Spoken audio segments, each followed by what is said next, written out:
આપણી સંસ્કૃતિ, આપણા સંસ્કાર સદાય રહે આપણી સાથે. ભારતના મહાન ગ્રંથો અને કવિતાઓનો સંપૂર્ણ સંગ્રહ. સબસ્ક્રાઇબ કરો તિલક.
કે દેવકીનું 8મું સંતાન એક છોકરો હતો કે છોકરી?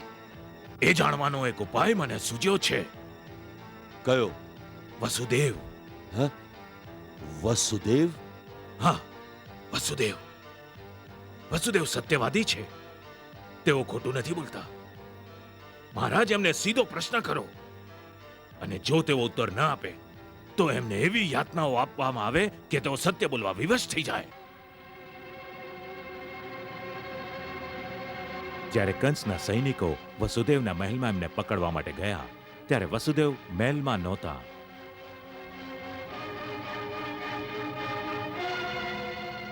અમે કુમાર વસુદેવને લેવા આવ્યા છીએ. તેઓ આ સમયે કોઈ કાર્યવશ બહાર ગયા છે. આપ જાઓ, હું એમને મહારાજનો સંદેશો આપી દઈશ. ના, એમના આવવા સુધી અમે અહીં જ પ્રતીક્ષા કરીશું. સિપાહીઓ!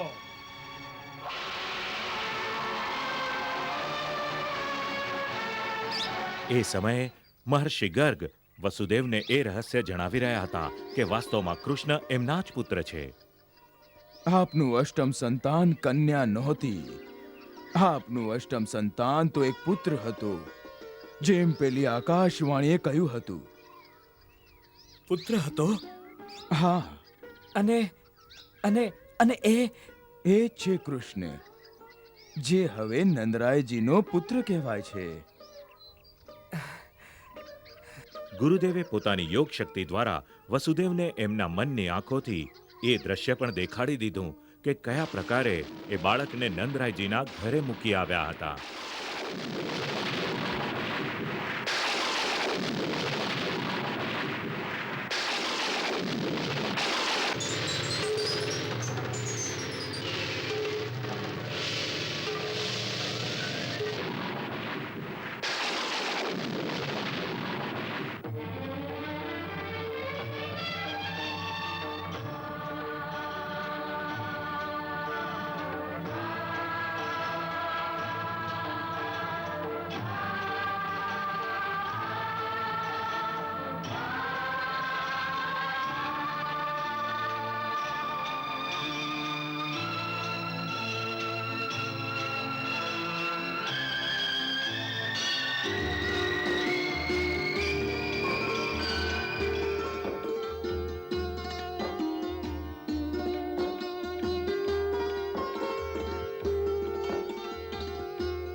વસુદેવ જ્યારે ઘરે પહોંચ્યા ને દેવકીને ગૂઢ રહસ્ય કહેવા જ જતા હતા કે કૃષ્ણ એમનો જ પુત્ર છે. હું વિચારી રહ્યો હતો કે આપને એ રહસ્ય જણાવું કે ન જણાવું. એ જ જે ગુરુજી. હા, તેઓ આપની જ પ્રતીક્ષા કરી રહ્યા છે. કોણ? મહારાજે આપને આ જ સમયે રાજમહેલમાં બોલાવ્યા છે. રાજમહેલમાં બોલાવ્યા છે? પણ શું કામ? રાજાના મનમાં શું હોય એની એક સૈનિકને કેવી રીતે ખબર હોય? ઠીક છે, ચાલો. હું પણ સાથે આવીશ. ના, કેવળ આમને જ લાવવાની આજ્ઞા થઈ છે. ધીરજ રાખો. ચાલો. ચાલો.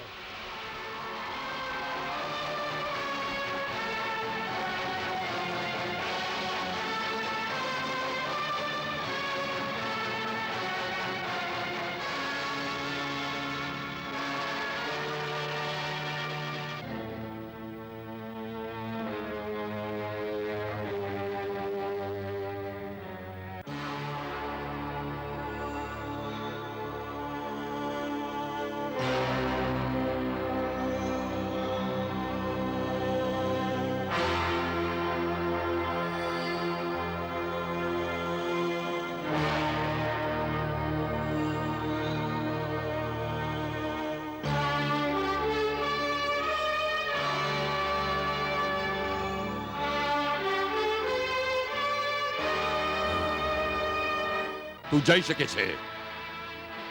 કેવી આજ્ઞા?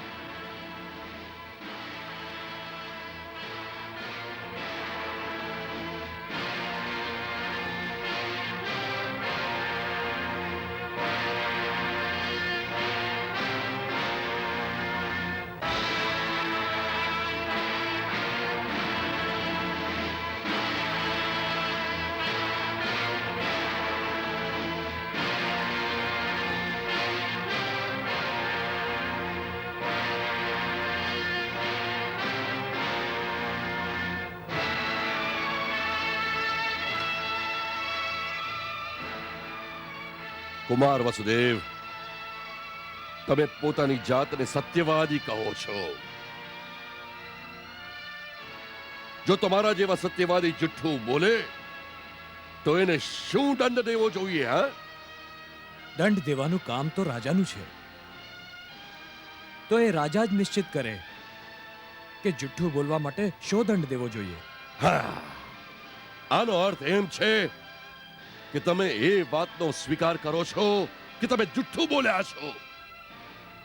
નહીં, હું આ વાતનો સ્વીકાર નથી કરતો કે હું કંઈ જુઠ્ઠું બોલ્યો છું. તમે અવશ્ય જુઠ્ઠું બોલ્યા છો અને એનો અસ્વીકાર કરીને એક વધુ જુઠ્ઠાણું બોલી રહ્યા છો.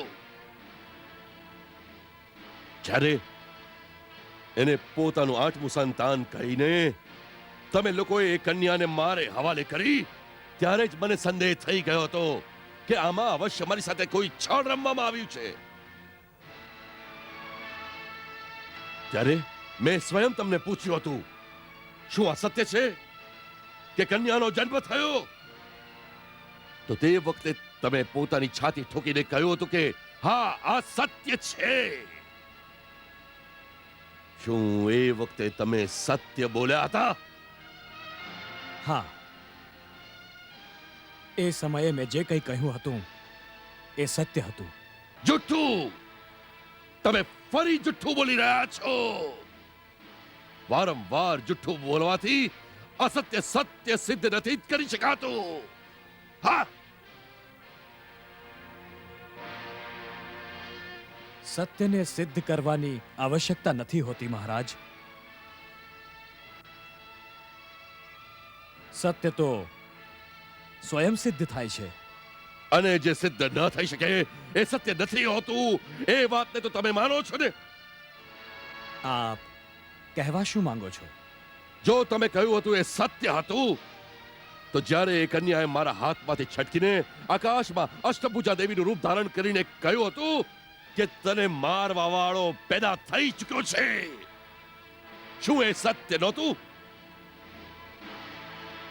તમારા બંનેમાંથી કોનું કથન સત્ય છે, તમારું કે દેવીનું? બંનેનું કથન સત્ય હોઈ શકે છે. સત્ય બે ન હોઈ શકે. સત્ય એક જ હોય છે અને સર્વદા એક જ રહે છે. જે આજ સત્ય છે, કાલે પણ એ જ સત્ય હશે. એ જ સત્યની પરિભાષા છે. સત્યની પરિભાષા બહુ કઠિન છે મહારાજ. હા? મનુષ્ય જેટલું જાણે છે, જેટલું એનું જ્ઞાન હોય છે, એને માટે એટલું જ સત્ય હોય છે. હા? કારણ કે જ્ઞાન અધૂરું હોય છે. એટલે જ મનુષ્યને માટે એનું સત્ય પણ અધૂરું હોઈ શકે છે. તો તમે અધૂરું સત્ય જાણો છો, તો પછી પૂર્ણ સત્ય કોણ જાણે છે? હા? પૂર્ણ સત્ય તો કેવળ અંતર્યામી ભગવાન જ જાણે છે. હા? અને આમે પૂર્ણ સત્ય શું અને અસત્ય શું, એની મીમાંસા ખૂબ જટિલ છે. વાસ્તવમાં આ સંસાર પણ પૂર્ણ સત્ય નથી.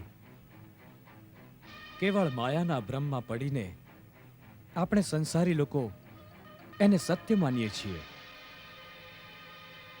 કેમ કે યોગ માયા પ્રાણીને જેટલું જ્ઞાન, જેટલી બુદ્ધિ આપે છે, પ્રાણીની દ્રષ્ટિમાં એટલું જ સત્ય હોય છે. તો જેટલું જ્ઞાન મને હતું એ અનુસાર મેં કેવળ સત્ય જ કહ્યું હતું. હા! આ શાસ્ત્ર દર્શનની વાતોમાં ગૂંચવી નાખી તમે મને છે નહીં આપી શકો. હા, હા, હા. હું જાણું છું કે તમે પોતાનો અષ્ટમ પુત્ર છુપાવીને ક્યાંક બીજે મોકલી દીધો છે. મેં તમારા વચન પર વિશ્વાસ કરીને એ દિવસે દેવકીને જીવિત છોડી દીધી હતી. પરંતુ તમે પોતાનું વચન ભંગ કરીને મારી સાથે વિશ્વાસઘાત કર્યો છે. તમે મારી સાથે છળ કર્યું છે. તમે ભીષણ દંડના અધિકારી છો. હું તમારા લાંછનનો પ્રતિકાર કરું છું કે મેં તમારી સાથે વિશ્વાસઘાત કર્યો છે. મેં સભાનપણે તમારી સાથે કોઈ છળ નથી કર્યું.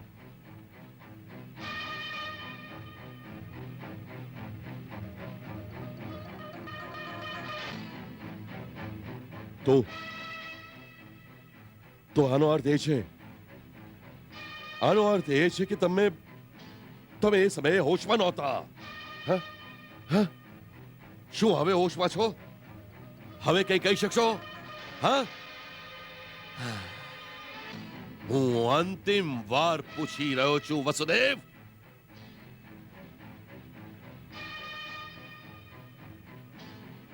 તો આનો અર્થ છે કે તમે હજી પણ હોશમાં નથી જ. હા? અને મને પૂર્ણ વિશ્વાસ છે કે દેવકી અવશ્ય ભાનમાં હશે. હું એને જ પૂછું છું કે તને તારો પુત્ર અધિક વાલો છે કે પતિ? ત્યાં સુધી તમને ફરીથી કારાગારમાં બંધ કરીને હોશમાં લાવવાનો પ્રબંધ કરું છું. સેનાનાયક! જી મહારાજ. આમને કારાગારમાં બંધ કરી દો.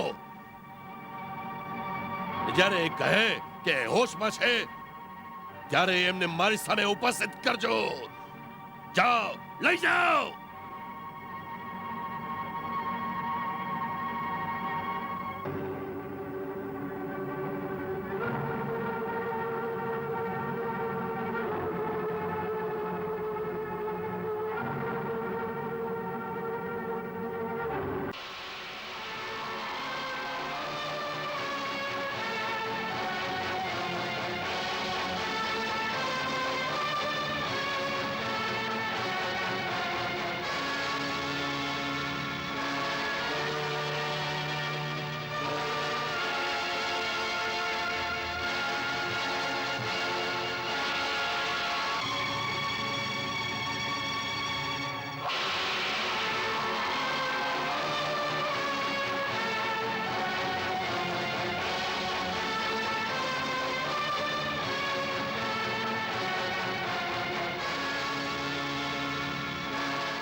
દેવકી, હા?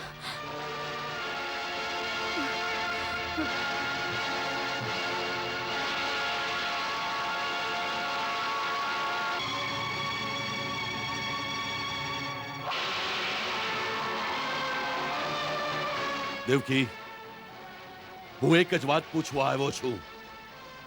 શું તમારો 8મો પુત્ર ગોકુળમાં ઉછરી રહ્યો છે? મારી વાતનો ઉત્તર દે. એ કૃષ્ણ નામનું બાળક જે નંદ અને યશોદાનો પુત્ર કહેવાય છે, શું એ તમારો અષ્ટમ પુત્ર છે, જેને તમે લોકોએ છળથી ત્યાં મોકલી દીધો? ના ભાઈ, એ તો નંજી અને યશોદા ભાભીનો જ પુત્ર છે. મારો એ કઈ નથી સાચે. તું પણ તારા પતિની જેમ જુઠ્ઠું બોલી રહી છે. ના ભાઈ, હું સાચું કહી રહી છું. નંજી તો સ્વયં આપના દરબારમાં આ સમાચાર દેવા આવ્યા હતા. હા? એમની ઘણા વર્ષોની કામના ભગવાને પૂરી કરી છે. તે એમનો જ પુત્ર છે. એ જ તો પ્રશ્ન છે. આટલા વર્ષોથી જે કામના પૂરી ન થઈ, એ એકાએક એ દિવસે કેમ પૂરી થઈ, જે દિવસે તે કન્યાને જન્મ આપ્યો? એ તો સંજોગની વાત છે. સંજોગો નહીં, આ છળની વાત છે. તારે ત્યાં પુત્ર થયો હતો, કન્યા નહીં. ના ભાઈ, મેં કન્યાને જન્મ આપ્યો હતો, જેને આપ મારા હાથમાંથી ઝૂંટવીને લઈ ગયા હતા. દેવકી, તને તારો પુત્ર અધિક વાલો છે કે પતિ?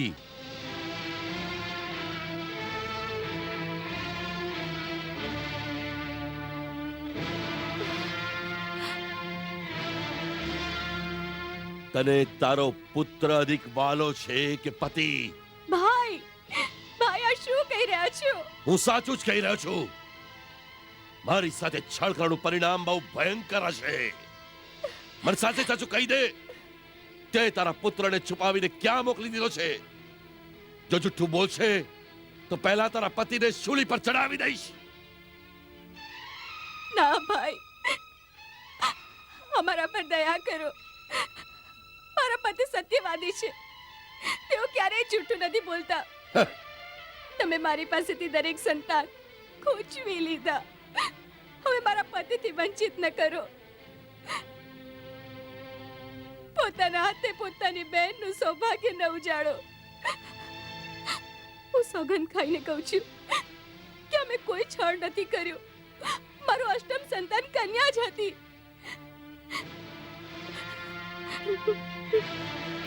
હું તમારી પાસે દયાની ભીખ માંગુ છું ભાઈ. મારું સૌભાગ્ય ન ઉજાડો. છોડી દે. જે બહેનને પોતાના ભાઈનો જીવ વાલો નથી હોતો, એ બહેન કહેવાને યોગ્ય નથી હોતી. અમારી પર દયા કરો. દયા કરો ભાઈ. હા, સેનાનાયક, આજ્ઞા મહારાજ. આ લોકો સીધી રીતે નહીં જ બોલે. આને પણ એના પતિની પાસે કારાગારમાં મોકલી દો. દેવકી, તું કંસની શક્તિને નથી જાણતી. તારો અષ્ટમ પુત્ર ત્રણેય લોકમાં ક્યાંય પણ છુપાયો હોય, કંસ એને શોધી જ લેશે. અને હું તને વચન આપું છું, એક દિવસ એનું મૃત શરીર તને ભેટ આપવા માટે હું સ્વયં કારાગારમાં આવીશ. લઈ જાઓ અને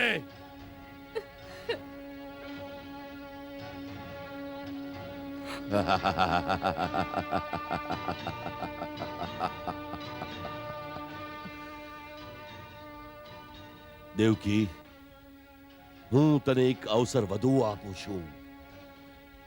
કારાગારમાં તારા પતિને સમજાવીને બધું સાચું સાચું કહી દે. હું તમને બંનેને મુક્ત કરી દઈશ.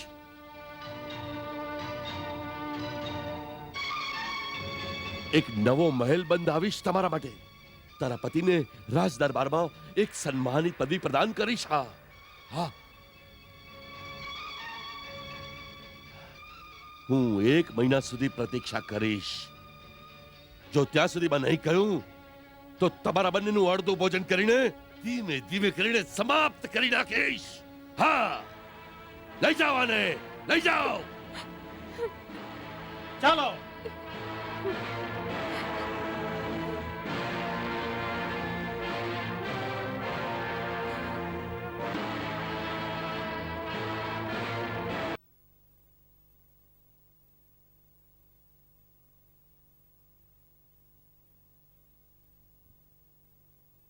મેં તો આપને એ દિવસે કહ્યું હતું કે હજી ઘણા એવા રહસ્યો છે જેમને આપથી છુપાવી રખાયા છે,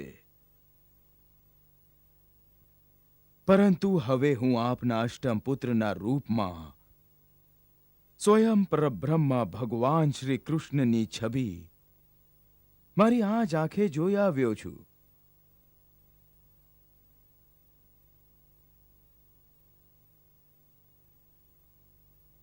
અને એ પણ સાચું છે કે આ જ છે તારણહાર જે જગત કલ્યાણ કરવા દેવકીના ગર્ભમાં પ્રકટ થયા છે.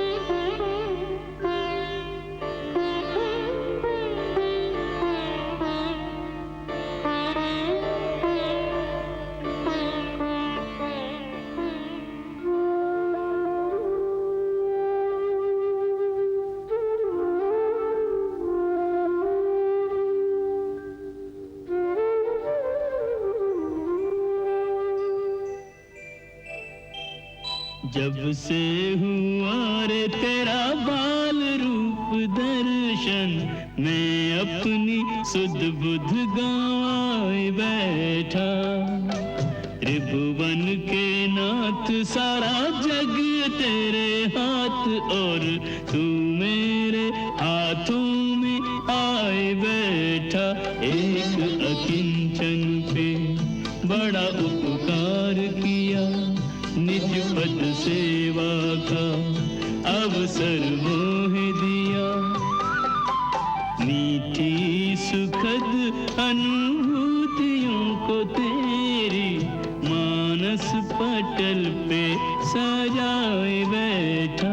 तूने की ऐसी कृपा, प्रभु मैं धन्य हुआ, प्रभु मैं धन्य हुआ, जीवन सफल हुआ.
નહીં દેવકી, આમ ન રડ.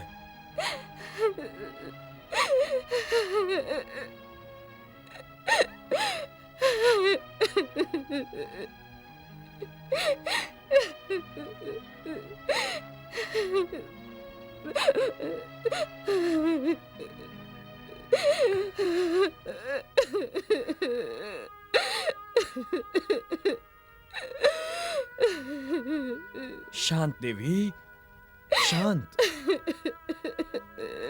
આમ વિવળ થવાથી કંઈ નહીં થાય. ધીરજ રાખો. વિપત્તિના સમયે જ તો મનુષ્યની ધીરજની પરીક્ષા થાય છે.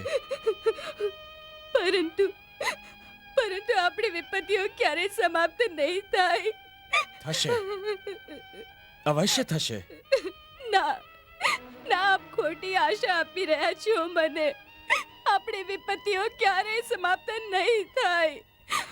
ભાઈને કદાચ જાણ થઈ ગઈ છે આપણા પુત્ર વિશે કે એ ગોકુળમાં ઉછરી રહ્યો છે. જાણ નથી થઈ, એને તો કેવળ સંદેહ થયો છે. એટલે તમે નિશ્ચિંત રહો. તમારા પુત્રને કંઈ જ નહીં થાય. જેના પુત્રનું જીવન સંકટમાં હોય આપ એ માને નિશ્ચિત થવાનું કહો છો. પુરુષની છાતીમાં માનું હૃદય નથી હોતું એટલે પોતાના પૌરુષ અને વીરતાના અહંકારમાં રડવા પણ નથી માંગતો. પરંતુ માના હૃદયમાં કોઈ અહંકાર નથી હોતો, કેવળ મમતા હોય છે. અને જ્યારે મમતાને ઠેસ પહોંચે છે તેનું હૃદય ચિત્કાર કરી ઉઠે છે. પણ જરા શાંત થઈને મારી વાત સાંભળો દેવકી. મને શાંતિના પાઠ ન ભણાવો. મારે શાંતિ ને ધૈર્યની વાતો નથી સાંભળવી. મારા કાનમાં તો કેવળ ભાઈની ધમકી ગુંજી રહી છે કે હું તારા પુત્રનું મૃત શરીર તને કારાગારમાં લાવીને ભેટ આપીશ. એને કરી લેવા દો. એ જે કંઈ કરવા માંગે તે. આપ પથ્થરના બનેલા છો. આપ ક્યારેય વિચલિત નથી થતા. મનુષ્ય આટલું ભાવનાહીન, આટલું કઠોર પણ ન હોવું જોઈએ. કોણ જાણે મેં કયા પાપ કર્યા છે કે વિધાતાએ મારી કુંડલીમાં દુર્ભાગ્ય લખી નાખ્યું છે. મનુષ્ય કેટલો અજ્ઞાની હોય છે. ઘણીવાર એને સત્યનું જ્ઞાન ન હોવાને કારણે એ પોતાના સૌભાગ્યને જ દુર્ભાગ્ય સમજી લે છે. 6 પુત્રોની હત્યા થઈ ગઈ છે અને એ 7માને પણ મારી નાખશે. આપ એને સૌભાગ્ય કહો છો.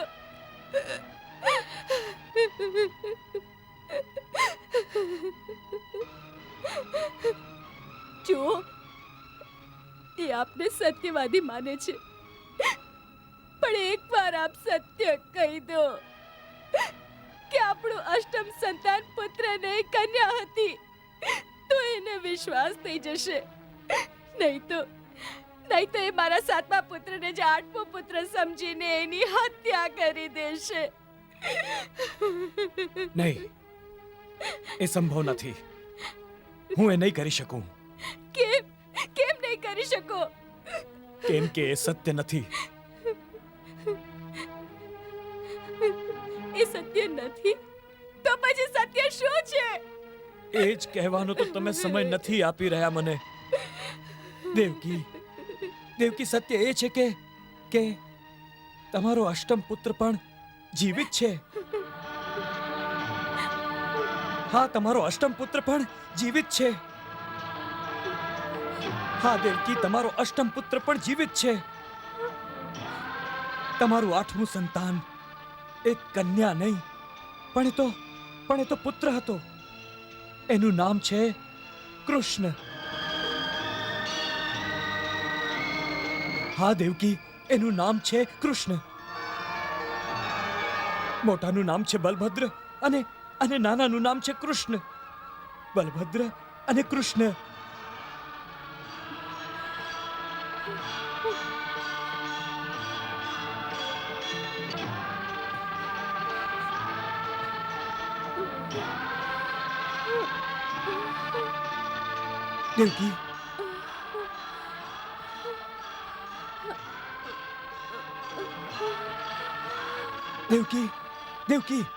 દેવકી, સંભાળો. દેવકી, સંભાળો પોતાની જાતને. દેવકી, સંભાળો પોતાને. દેવકી.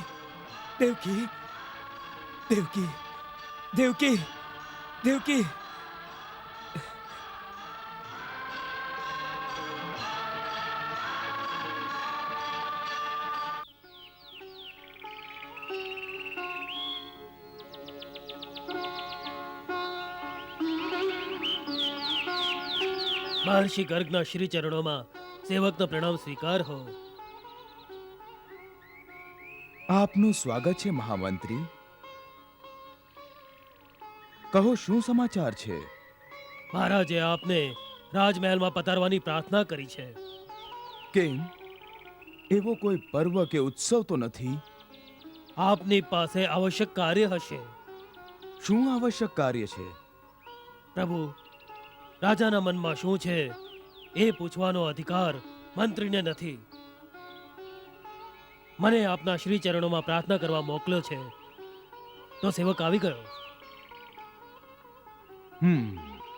ભલે ત્યારે અમે આવીશું ત્યાં.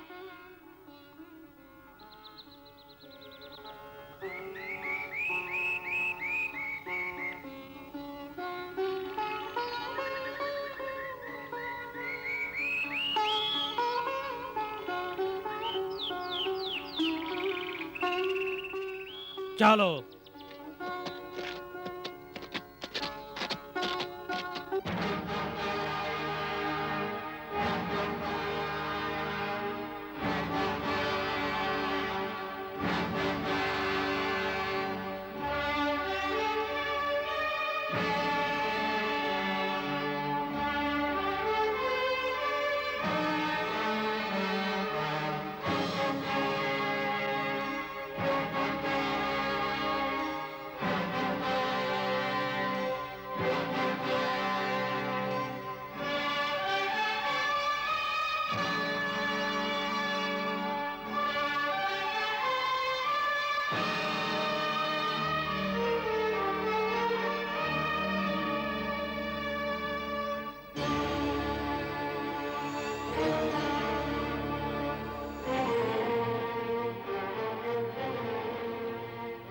આપ બિરાજો.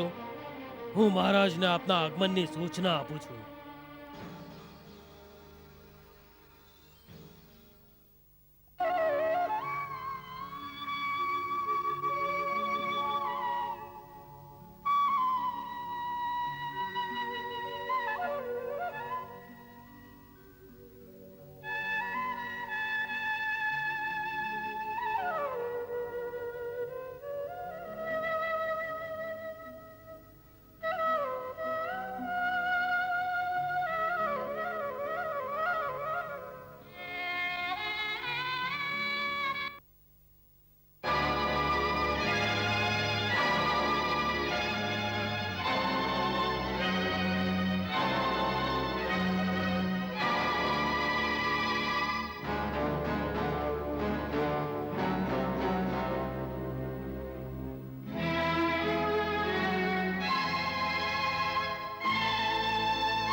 રાજન, આપે અમને અહીંયા કયા કામ માટે બોલાવ્યા છે?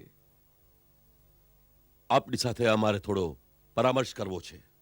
ગુરુ સાથે પરામર્શ કરવો હોય તો રાજાએ સ્વયં ચાલીને ગુરુના દ્વાર પર આવવું જોઈએ.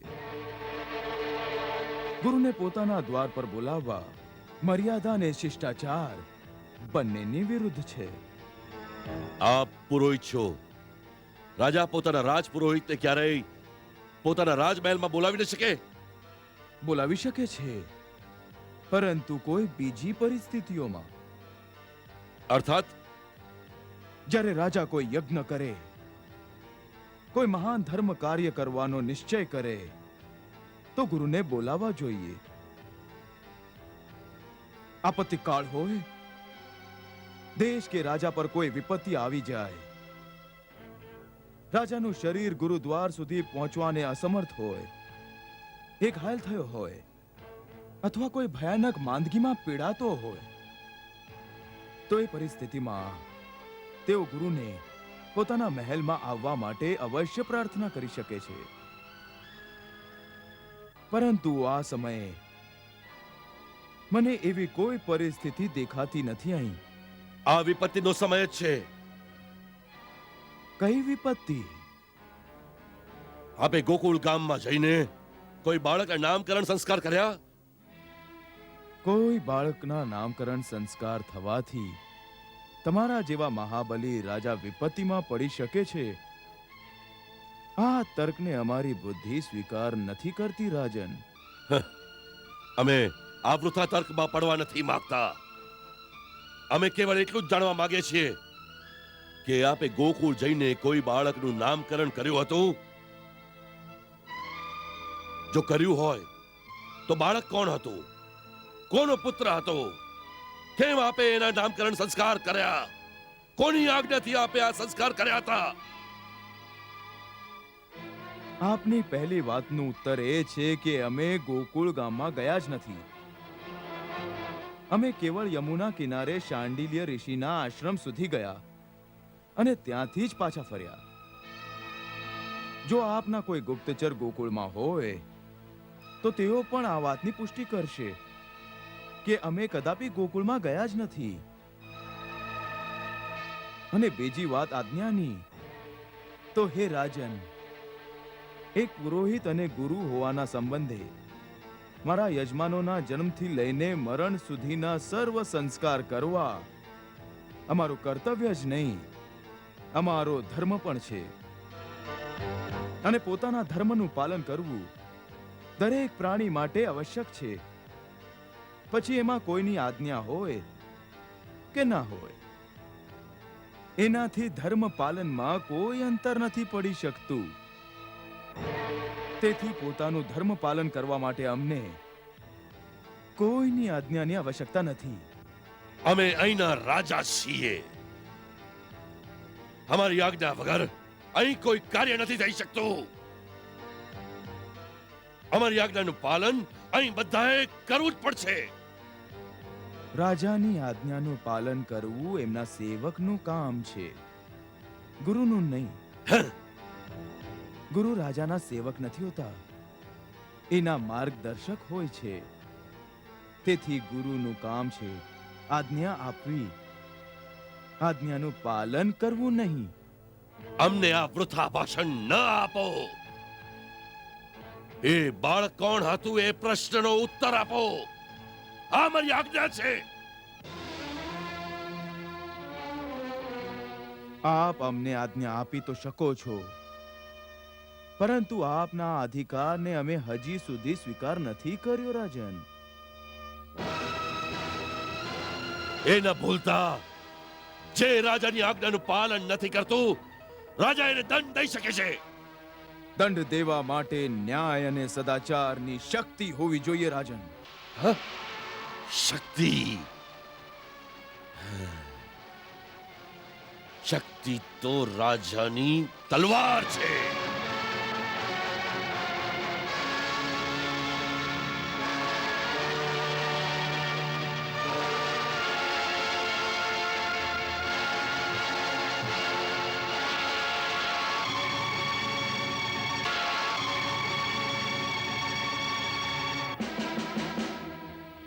રાજન, આપ એક એક કરીને મર્યાદા અને શિષ્ટાચારની બધી સીમાઓનું અતિક્રમણ કરતા જઈ રહ્યા છો.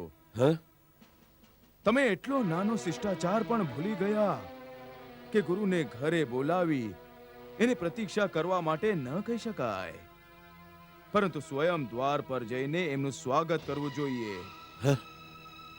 પછી એમનું ચરણ પ્રક્ષાલન કરવું, અને જ્યારે ગુરુ આજ્ઞા દે ત્યારે પોતાના આસન પર બેસી શકાય. અમે એ સમયે ઉઠીને જઈ શકતા હતા, પરંતુ અમે એ વિચારીને બેસી રહ્યા કે જે પરિસ્થિતિમાં આપે મથુરાનો રાજમુગટ પહેર્યો હતો, એને કારણે આપને કોઈ વિદ્વાન ગુરુ પાસેથી રાજનીતિનું એ શિક્ષણ પ્રાપ્ત કરવાનો સમય જ નથી મળ્યો કે રાજાએ ગુરુજનો સાથે કેવો વ્યવહાર કરવો જોઈએ. તેથી આપનું અજ્ઞાન અને અહંકારને આનું કારણ સમજી અમે ખોટું નથી લગાડ્યું, અમે ચૂપ રહ્યા. પરંતુ હવે અમે અહીં બેસી નહીં શકીએ, કેમ કે આપની આ તલવારના ક્રૂર પ્રદર્શન પશ્ચાત એ સંભવ છે કે અમારો સંયમ છૂટી જાય અને અમને ક્રોધ આવી જાય. તેથી એ પહેલા જ આપની સમસ્ત દૃષ્ટતાને અમે ક્ષમા કરીએ છીએ અને આપને આશીર્વાદ દઈએ છીએ કે ભગવાન આપને સદબુદ્ધિ દે, જેનાથી આપનું કલ્યાણ થાય.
સૈનિક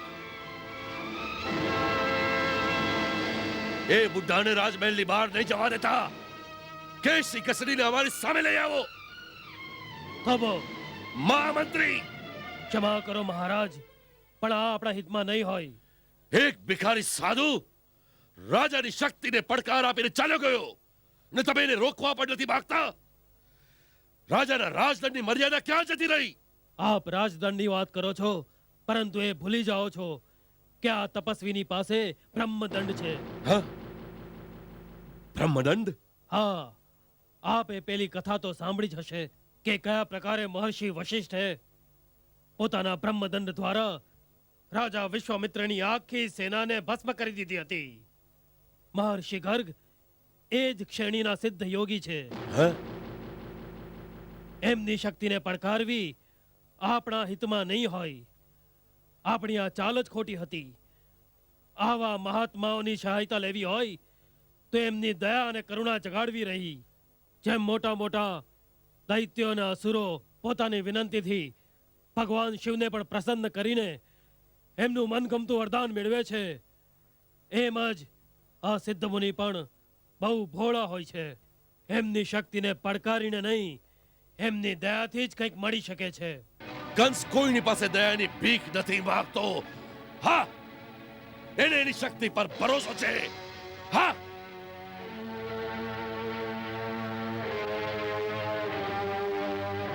कृष्णा